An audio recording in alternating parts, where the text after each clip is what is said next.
Number 13. A skier slides at constant speed down a slope inclined at an angle phi to the horizontal as shown above. If air resistance is negligible, the coefficient of friction mu between the skis and the snow is equal to.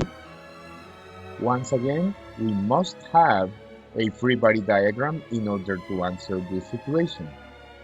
Now, a classical analysis shows three forces acting here: gravitational force mg, the normal force to the surface, and the friction force opposite to the motion. Now, the only way that you can have constant speed here is that the friction force is equal to the x component of the gravitational force.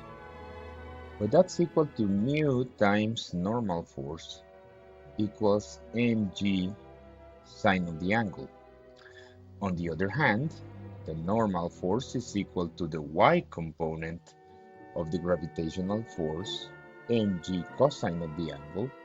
So, a simple substitution yields mg sine of theta is equal to mu times mg cosine of theta, and so the weight of the object cancels, and mu happens to be equal to the tangent of angle phi,